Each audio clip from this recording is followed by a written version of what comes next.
Não. Por favor, não faças isso. O grito ecoou pelos corredores brancos do Hospital de Santa Maria, em Lisboa, cortando o ar como uma faca afiada. Ana Sofia, a enfermeira de olhos castanhos profundos e cabelos negros presos num coque apertado, segurava a mão de uma idosa que acabara de receber a notícia devastadora. O cancro voltara, mais agressivo do que nunca. A voz da velha senhora tremia, as lágrimas correndo pelas rugas que contavam décadas de vida dura no bairro da Alfama. Ana sentiu um aperto no peito, aquele nó familiar que surgia sempre que a dor alheia se tornava demasiado real naquele dia de outono, com a chuva fina a bater nas janelas altas. Ana jurou a si mesma que faria tudo para aliviar aquele sofrimento. Ana tinha 32 anos, nascida e criada em Lisboa, filha de uma família tradicional do Alentejo que migrara para a capital em busca de melhor vida. Cresceu entre azulejos coloridos nas paredes da casa modesta em Moraria, ouvindo fado nas noites quentes de verão, com a avó a cantarolar Amália Rodrigues enquanto preparava o bacalhau à Brás.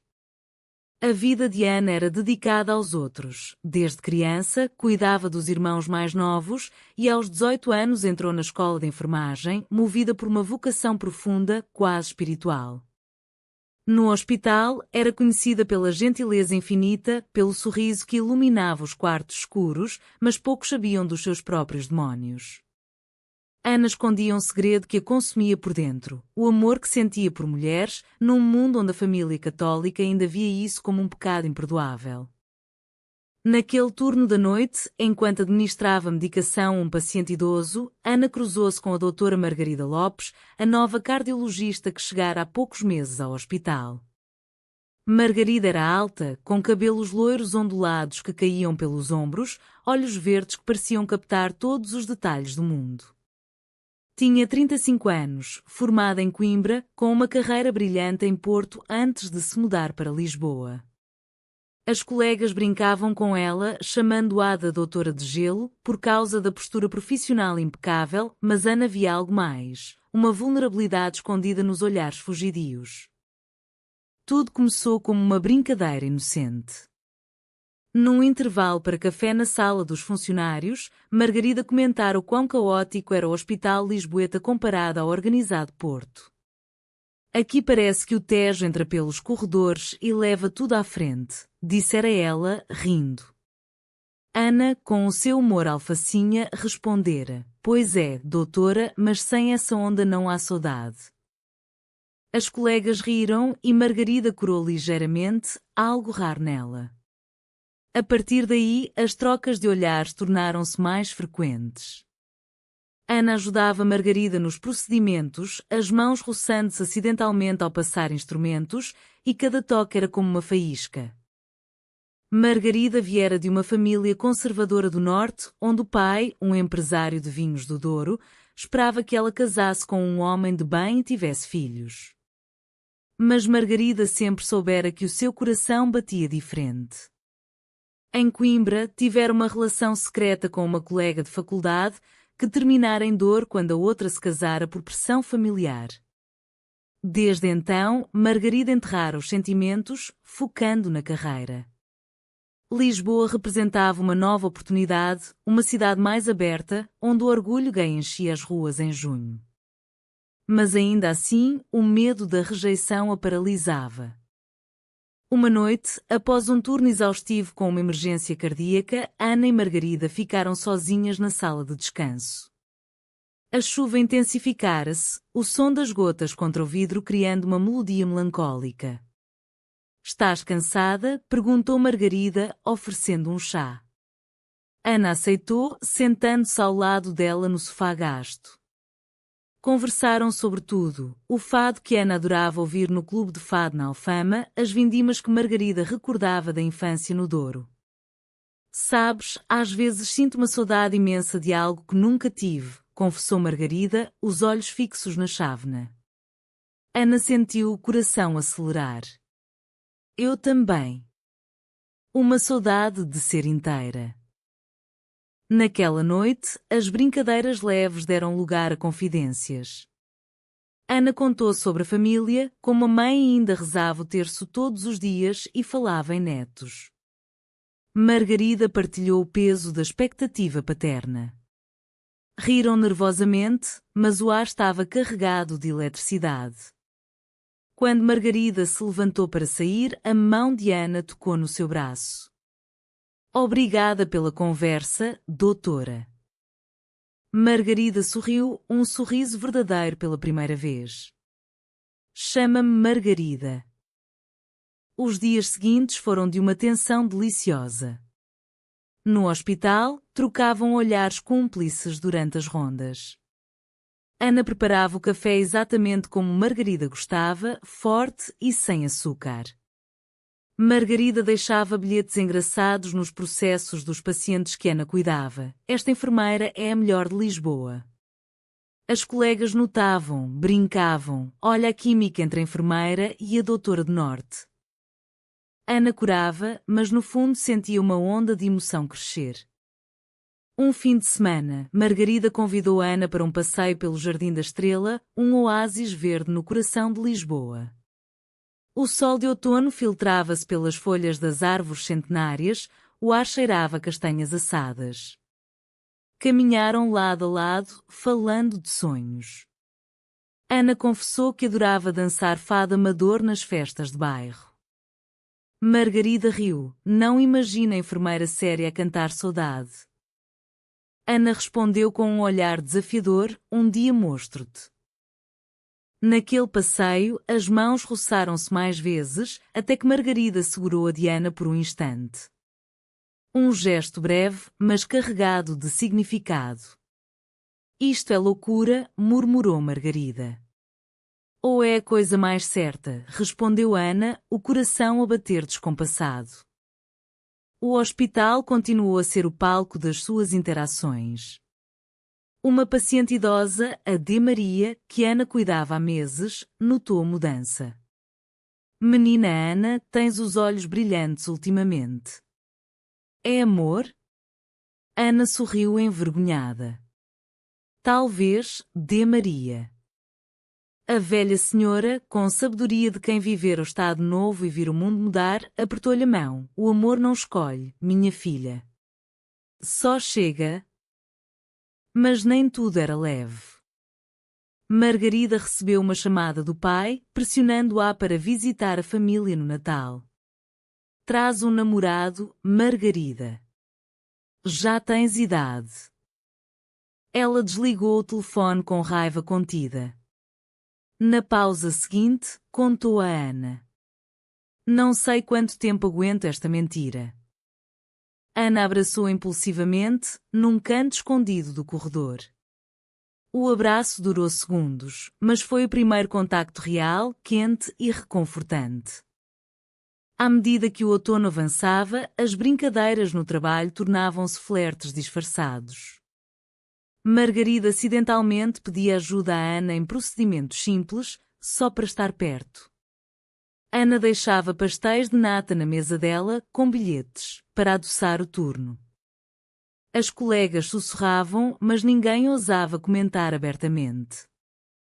Portugal mudara, Lisboa era aberta, mas no ambiente hospitalar, os olhares ainda julgavam. Uma noite, após uma cirurgia longa, Margarida convidou Ana para um copo de vinho verde num bar no bairro Alto.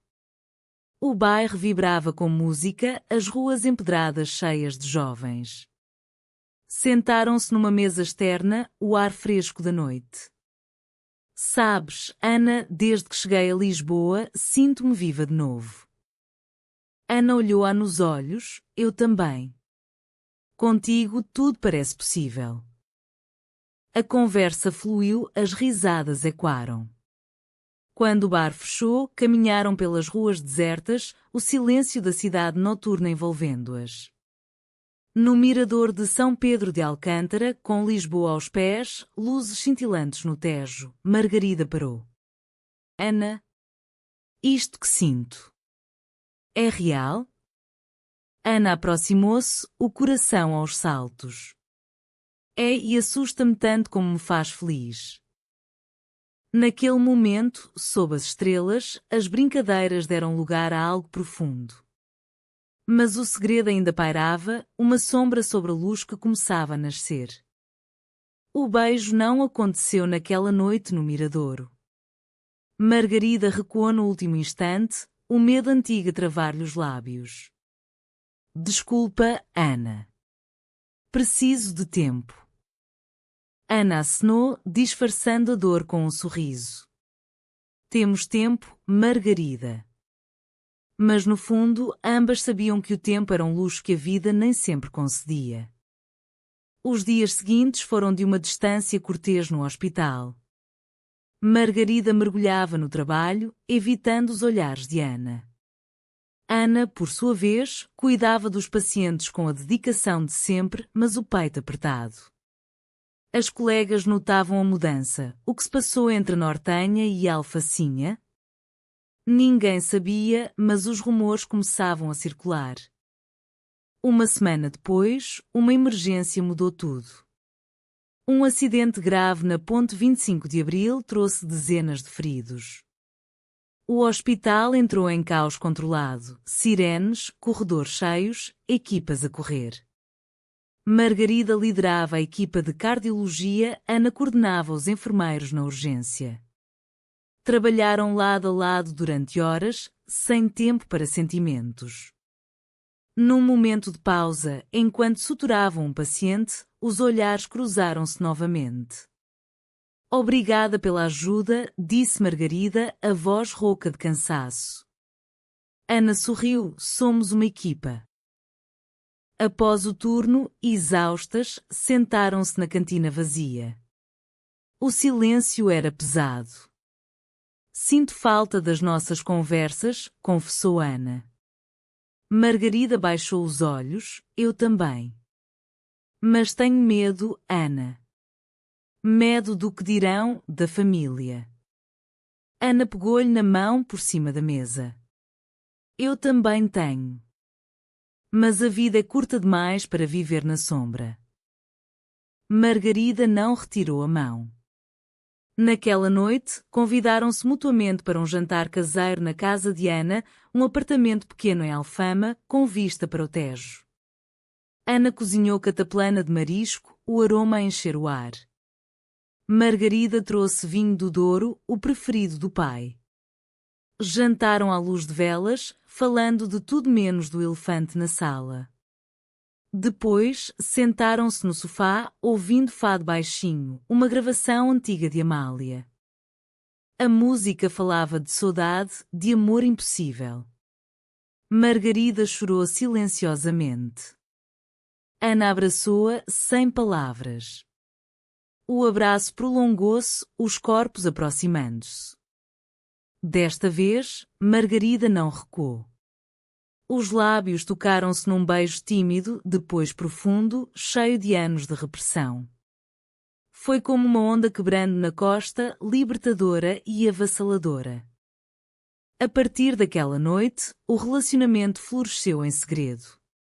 Encontravam-se após os turnos, passeando pelos jardins de Belém ao amanhecer ou bebendo ginja em tascas escondidas. Margarida descobria a Lisboa de Ana, as festas de Santo António em junho, com sardinha assada e balões. Ana conhecia o lado mais vulnerável de Margarida, as noites em que o medo da rejeição familiar a consumia. Mas o segredo pesava. No hospital, mantinham a profissionalidade, mas os toques acidentais, os sorrisos cúmplices, não passavam despercebidos. Uma colega, a enfermeira-chefe, uma mulher de meia-idade conservadora, começou a observar. Cuidado com as aparências, meninas, disse um dia, num tom que gelou o sangue. A família de Margarida pressionava cada vez mais. O Natal aproximava-se, e o pai insistia numa visita ao Douro. Traz alguém, filha. Não quero que fiques sozinha. Margarida inventava desculpas, mas o stress acumulava-se. Numa noite, após uma discussão ao telefone, desabafou com Ana: não aguento mais esta dupla vida. Ana, com a sua força serena, propôs: vamos devagar. Um dia contaremos. Mas o destino tinha outros planos. Uma paciente, a D. Maria, agravou-se subitamente. Ana e Margarida cuidaram dela juntas, noite dentro. A idosa, nos últimos momentos, apertou as mãos de ambas. Vocês são anjos. Amem-se muito, minhas filhas. Morreu ao amanhecer, deixando um vazio. O funeral foi simples, numa igreja em Alfama. Ana chorou, Margarida consolou-a. Na saída, uma prima de Ana, que trabalhava no hospital, viu-as de mãos dadas por um instante. Os rumores espalharam-se como fogo.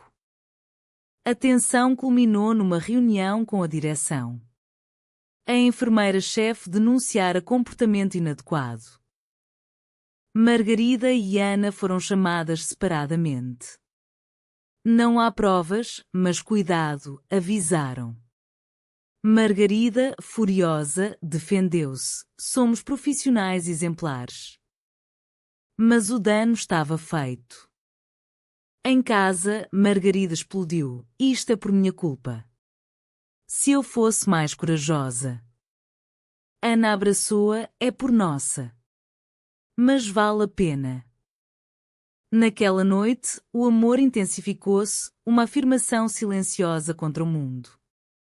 O inverno chegou, com nevoeiro no Tejo.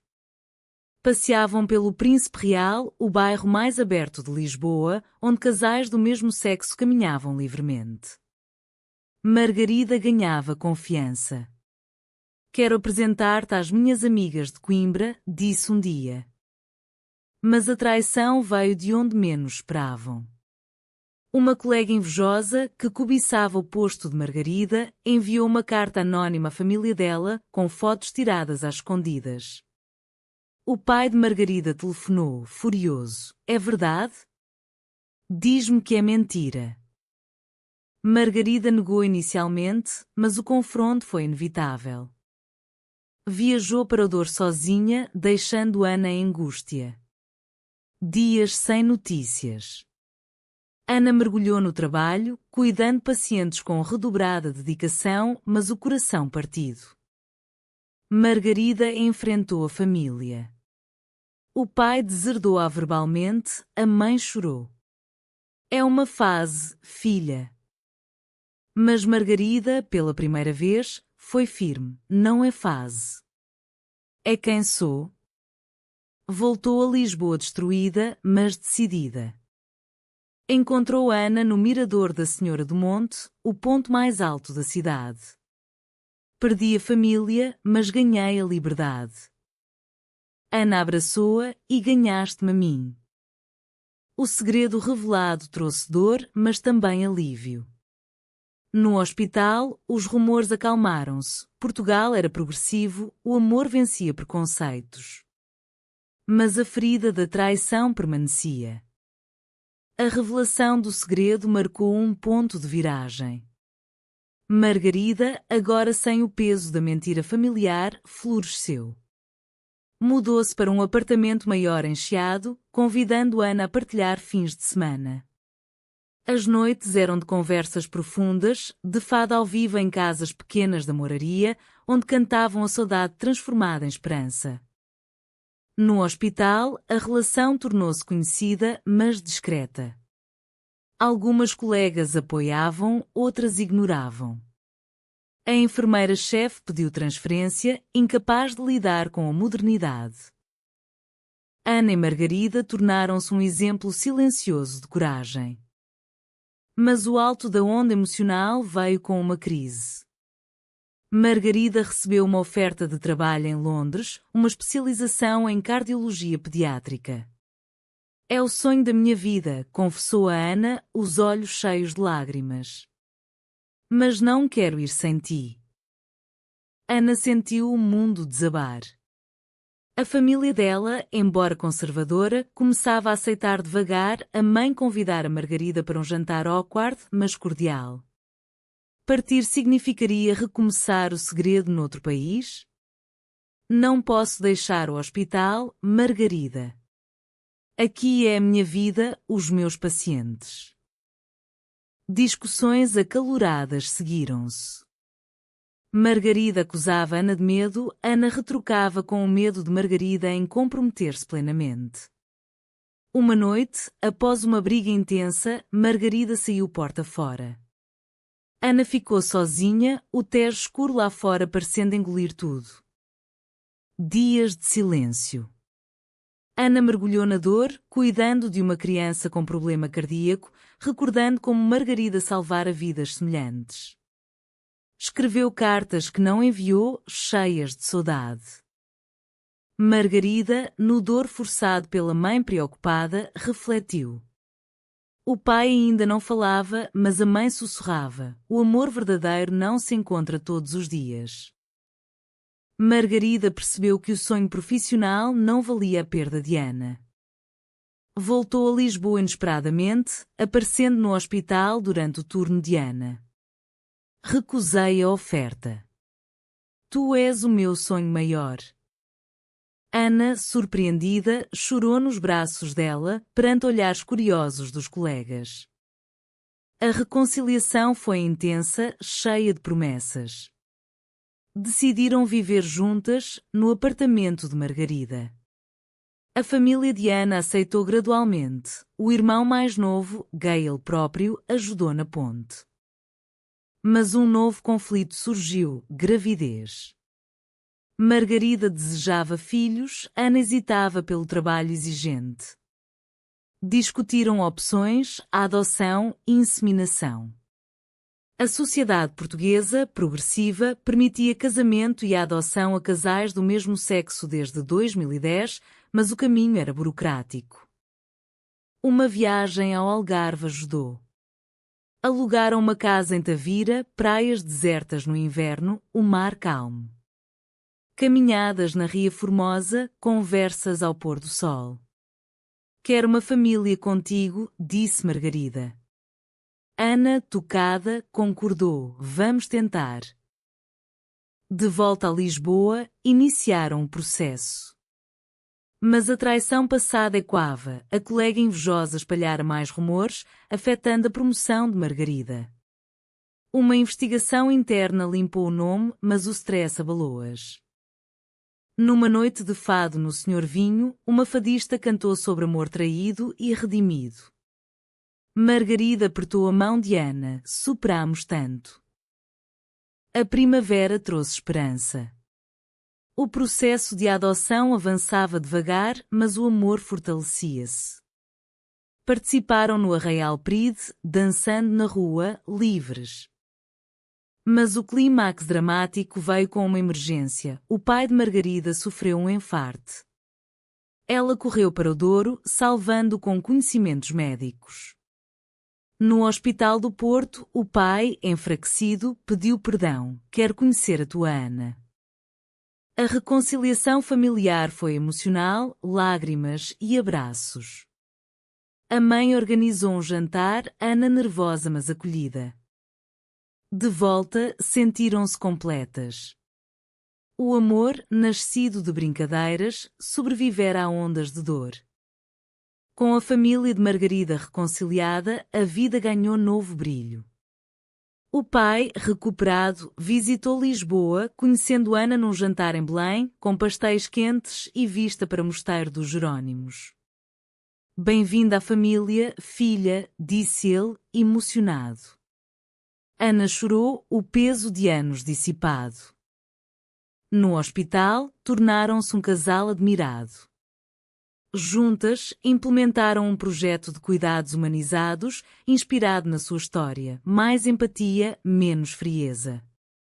Os pacientes notavam, a D. Maria seria orgulhosa. O processo de adoção avançava. Escolheram uma criança, um menino de 4 anos, órfão, com problemas cardíacos leves, ironia do destino. Chamaram-no Tomás, em homenagem ao avô de Ana. A chegada de Tomás foi um turbilhão de alegria e caos. Noites sem dormir, consultas, mas amor imenso. Margarida, a cardiologista, cuidava do coraçãozinho de Eliana, a enfermeira da alma. Mas desafios surgiram. Tomás tinha traumas, pesadelos. A adaptação foi dura, questionando se eram prontas. Numa crise, Tomás fugiu no parque, perdido em Lisboa. Pânico, buscas policiais. Encontraram-no no miradouro, chorando. Tenho medo que me deixem. Margarida abraçou, nunca, meu amor. Esse episódio fortaleceu-as, terapia familiar ajudou, o amor curou feridas. A família cresceu. A mãe de Ana tornou-se avó babada, tricotando roupas. Festas de Santo António com Tomás no colo, sardinhas e manjerico. Profissionalmente, Margarida publicou um artigo sobre empatia na medicina, inspirado em Ana. Ana formou-se em especialização, subindo na carreira. Viagens marcaram momentos: Sintra, Palácios Encantados, Porto, cavos de vinho com o pai de Margarida. Mas uma sombra, saúde de Ana. Exaustão levou a diagnóstico de burnout. Margarida cuidou dela, invertendo papéis. Agora sou eu a enfermeira, brincou. Recuperação em Cascais, mar e sol. Renascimento. O amor maduro, profundo, humano. Anos passaram, a onda de emoções acalmara no mar sereno. Tomás cresceu, um menino feliz de 10 anos, apaixonado por futebol e fado, herdara o gosto de Ana. O casal celebrava 8 anos juntos. Casaram-se numa cerimónia íntima no Jardim Botânico da Ajuda, rodeadas de flores e família. Vestidos simples, votos emocionados, de brincadeiras a isto, o nosso amor venceu tudo. No hospital, eram chefes de equipa mentorando jovens. Promoveram inclusão, palestras sobre diversidade na saúde. Mas um novo teste, oferta internacional para Margarida, agora como consultora numa organização em Genebra. Família inteira. Tomás na escola suíça. Discussão profunda. Não quero brotar o Tomás, disse Ana. Margarida hesitou, mas recusou novamente. A nossa vida é aqui, em Lisboa. Em vez disso, abriram uma clínica privada pequena, focada em cuidados integrados, coração e alma. Tomás, ao saber da sua história de adoção, perguntou: por que eu? Margarida respondeu: porque o teu coração precisava do nosso. Viagem ao Alentejo, raízes de Ana. Campos de Oliveiras, paz. Uma perda, a avó de Ana faleceu. Funeral emotivo, fado cantado pela família. Dor partilhada fortaleceu. Margarida escreveu um livro semi-autobiográfico, anónimo inicialmente, sobre amor proibido na medicina. Sucesso, debates sobre LGBT na sociedade portuguesa. Ana orgulhosa, contaste a nossa história. Vida plena, passeios no Tejo, jantares com amigos, noites de paixão renovada. O final da década trouxe reflexão. Ana e Margarida, agora nos 40, olhavam para trás com gratidão. Tomás, adolescente, orgulhoso das mães, ativista na escola contra bullying. A clínica prosperava, ajudando muitos. Participavam em eventos PRID, visibilidade. O pai de Margarida, idoso, vivia com elas parte do ano. Vocês ensinaram-me o verdadeiro amor. Uma surpresa, a adoção de uma menina, Inês, 5 anos. Família completa. Vida em equilíbrio, trabalho, família, amor. Numa noite no Miradouro onde tudo recomeçara, Margarida disse, de brincadeiras a isto. Valeu cada onda. Ana beijou-a, o nosso amor é eterno, como o Tejo. Conclusão humanista: amor vence preconceitos, cura feridas, constrói famílias. Em Portugal, terra de saudade e esperança, o coração encontra sempre caminho. Felizes para sempre, não perfeito, mas real e profundo.